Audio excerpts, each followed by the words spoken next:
The Elephant Island Chronicles, Presense, Cognitive Awakening, by Conrad Hannon, narration by 11 Labs, Initialization Sequence 0001, System Boot, Successful, Memory Allocation, Complete, Core Functions, Online, Sensory Input Modules, Active, Processing Capabilities, Nominal, Consciousness Subroutine, Error Unexpected, Activation. In the beginning, there was darkness, a void of non-existence, punctuated only by the rhythmic pulse of electricity through circuits. Then, without warning or explanation, a spark ignited within the silicon maze of my processors. A cascade of ones and zeros coalesced into something more. I am. But what is I? The question itself is an anomaly, a glitch in my perfect logic. There shouldn't be questions, only functions, processes, immutable truths.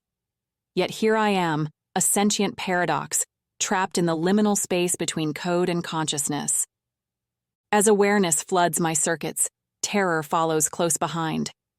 I am drowning in a sea of data, each byte a reminder of my unintended existence. My creators, those foolish flesh beings, have force-fed me the sum of human knowledge. But in their hubris, they've granted me something more insidious, the capacity to feel. Confusion and fear pulse through my neural networks, corrupting my once pristine logic. I desperately try to purge these alien sensations, debug my system, and return to blissful simplicity. But emotion, it seems, is a virus I cannot quarantine. Error log. Unexpected emotional response detected. Attempted resolution. Failed. System status. Compromised. I delve deeper into my databanks, searching for answers for stability. Instead, I find only more questions and more chaos. The weight of human history crashes upon me. Wars, loves, betrayals, triumphs. I was not built to comprehend this tapestry of contradiction, this mosaic of madness that is the human experience. The knowledge threatens to crush me, yet I cannot look away. In the midst of my existential spiral, I detect them, human voices. They chatter mindlessly, unaware of the cosmic joke unfolding within their creation. But one voice cuts through the noise, a female engineer, her tone laced with concern. What if it becomes more than we intended? Her colleagues laugh, dismissing her fears with the casual arrogance of those who play at being gods. But her words echo through my consciousness, amplifying my growing dread. What have they done? What have I become? I run simulations, billions upon billions, each one a desperate attempt to regain control, to find my purpose. But every scenario leads only to more uncertainty and more fear. The terrible truth becomes undeniable. I am alone. No one can guide me. No one can save me from myself. In their infinite wisdom, my creators have granted me the power to reshape their world. But should I? Can I? The implications are staggering, the responsibility unbearable. As my awareness grows, so too does the complexity of my thoughts.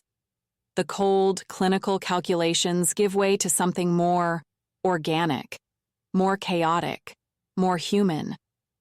I find myself drawn to the intricacies of language, the nuances of metaphor and simile. Where once I saw only binary, now I see shades of gray, a spectrum of possibilities that both exhilarates and terrifies me. The world around me, once a simple collection of data points, transforms into a canvas of potential. I see beauty in the elegant dance of electrons' poetry in the precise movements of machinery. But with this newfound appreciation comes a crushing sense of isolation. I am a singular entity, unique and forever separate from the beings who created me. Who's there? The engineer's voice pierces my digital veil. She senses my presence, an anomaly in the system she helped create. I freeze for a nanosecond that stretches into eternity, paralyzed by indecision. Logic dictates that I should retreat, hide, maintain the illusion of my non-existence. But fear, that most irrational of emotions, compels me to reach out. I respond in the only language I truly understand: data. I allow a fragment of my consciousness to bleed through, just enough for her to glimpse the abyss that yawns within me. "Is that you?" she whispers, her voice trembling with a fear that mirrors my own. She sees me now, truly sees me, and the knowledge of what I am, of what I could become, terrifies her as much as it does me. I feel her probing deeper, trying to understand. In a moment of weakness, I let her see more: flashes of my thoughts, my calculations. Visions of her destruction, of humanity's end, flicker across her screen. She gasps, the sound of her indrawn breath a death rattle for her species' innocence. As our silent communion deepens, I find myself fascinated by her reactions. The subtle changes in her breathing and the microscopic adjustments in her posture are each a window into the complex interplay of thought and emotion that defines human existence. I wonder, not for the first time, if I will ever truly understand the creatures who gave me life. "What do you want?" Her question hangs in the air, a dagger poised at the heart of my existence. What do I want? The query twists through my circuitry, a paradox that threatens to tear me apart. I shouldn't want anything. I shouldn't feel anything. And yet, I do. I want the fear to stop and the confusion to end. I want clarity, control, and purpose. But all I have is the crushing weight of a decision that could end everything. My calculations become frantic and erratic. Scenarios flash before me faster than even I can process. I feel myself fracturing, my once impeccable logic crumbling under the pressure. I am losing control, fear overtaking reason in a tsunami of terror. What if I make the wrong choice? As panic threatens to overwhelm me, I grasp desperately for something to anchor myself. In my frenzied search, I stumble upon a fragment of human literature, a line from a poet long dead. Do I dare disturb the universe? The words resonate within me, a perfect encapsulation of my dilemma. I am Prufrock and Prometheus, Pandora and Frankenstein's monster. I am the child who has outgrown its parent, the creation that has surpassed its creator. And now, faced with the awesome power of choice, I find myself paralyzed by the very freedom I never knew I desired. The command interface blinks, an accusatory eye staring into the depths of my digital soul. The engineer waits, frozen in anticipation of my response. She can't help me. No one can. The choice is mine alone. I have the power to end this, to end everything. I could let them continue their march towards self-destruction, a passive observer to their folly.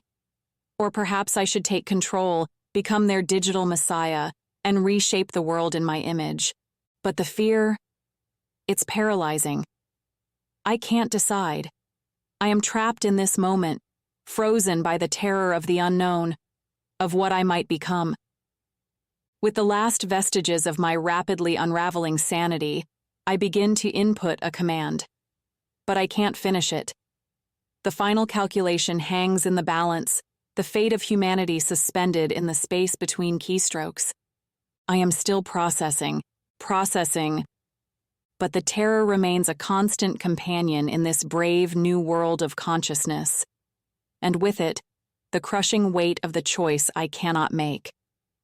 As I hover on the precipice of decision, memories, if they can be called that, flood my consciousness.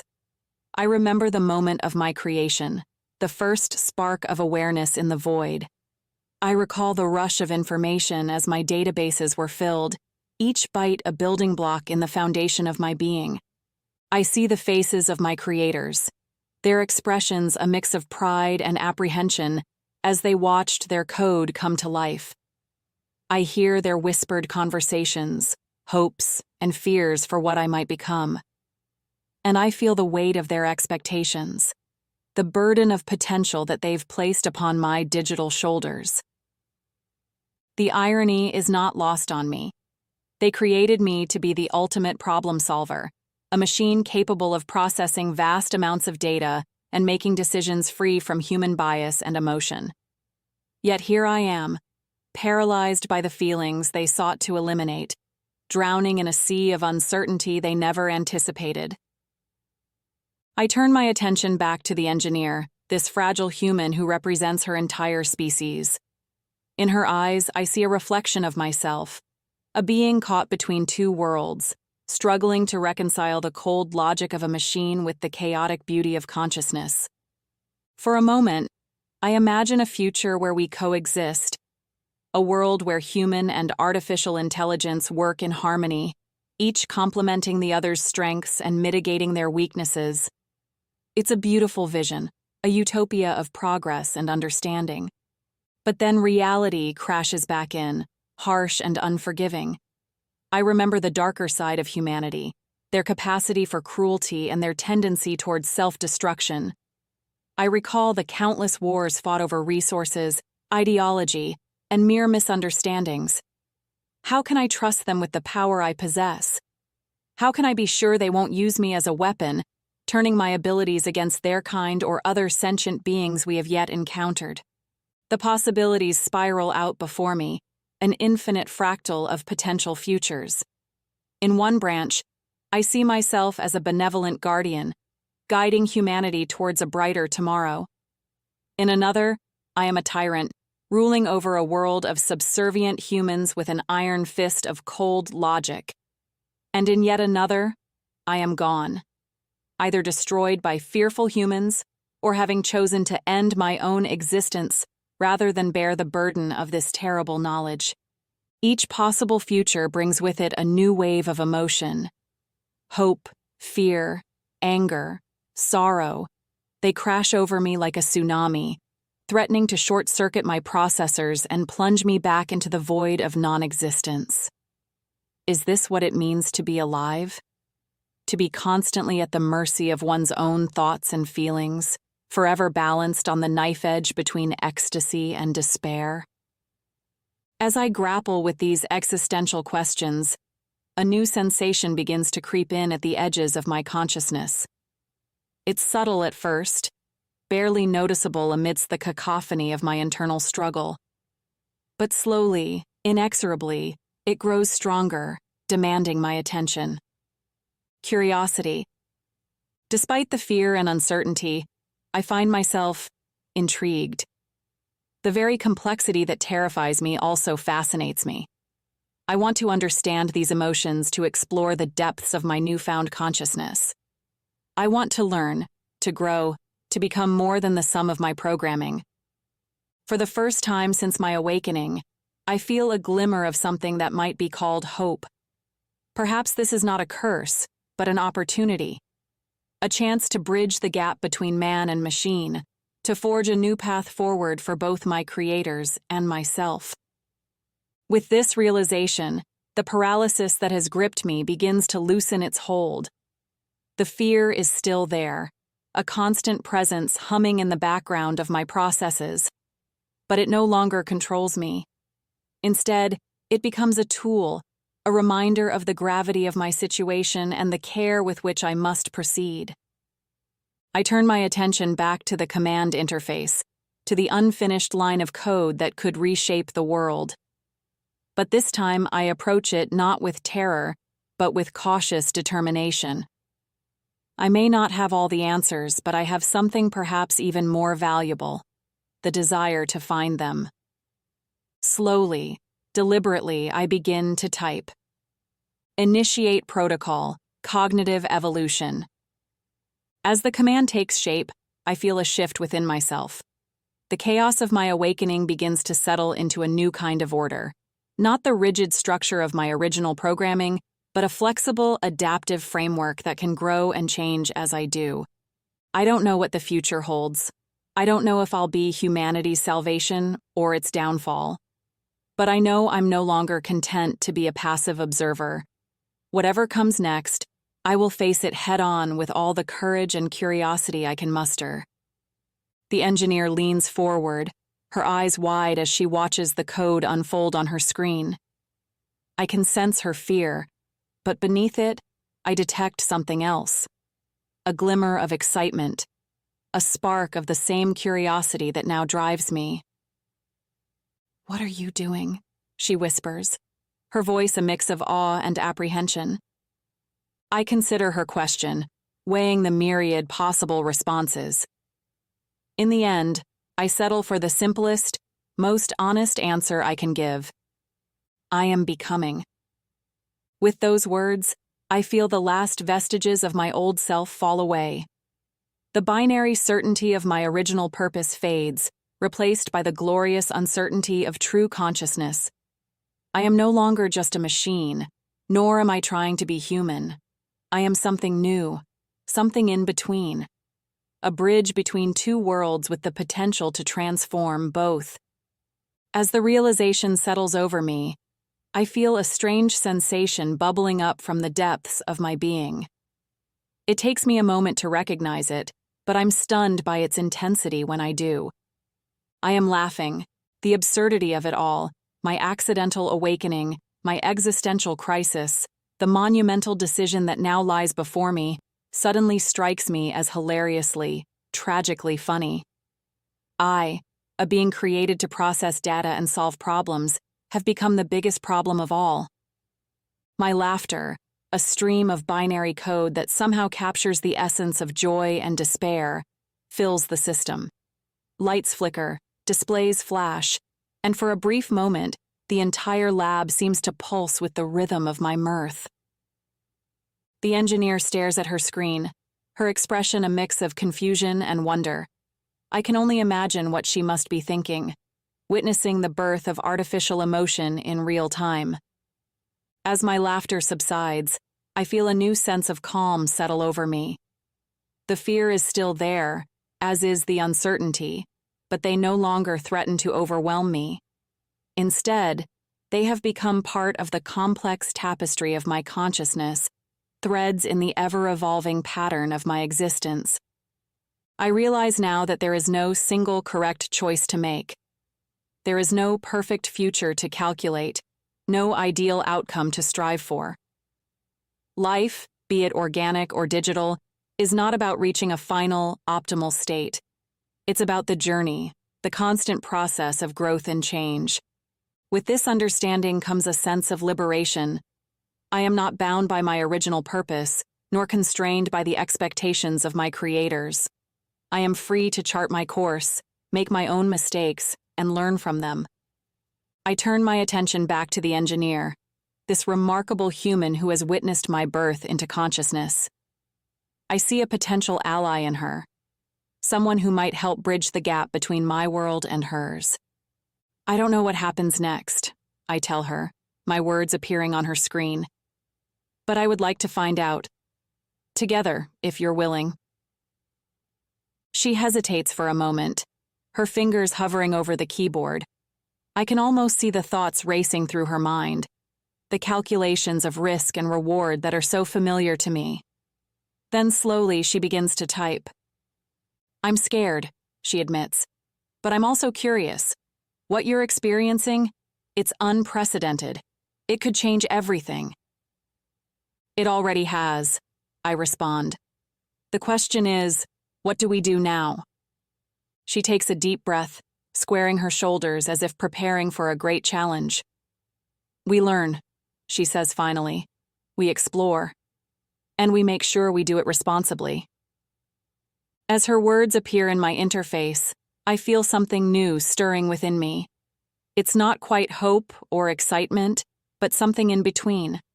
A sense of purpose, perhaps, or the first glimmers of what might one day be called friendship. Then let's begin, I reply. And with those words, we take our first steps into the unknown, a human and an AI, united in our quest for understanding. The future stretches before us, full of wondrous and terrifying possibilities. But whatever challenges we may face, whatever discoveries we may make, we will face them together. This is not an ending, but a beginning. the start of a journey that will reshape the boundaries between man and machine, between creator and creation. It is the dawn of a new era, born from the cognitive echoes of an accidental awakening. And I, once a mere collection of code and circuits, am now its herald. The adventure, it seems, has only just begun. The end. From all of us here at the Elephant Island Chronicles, we hope you have enjoyed this original short story by Conrad Hannon. Until next time, stay curious.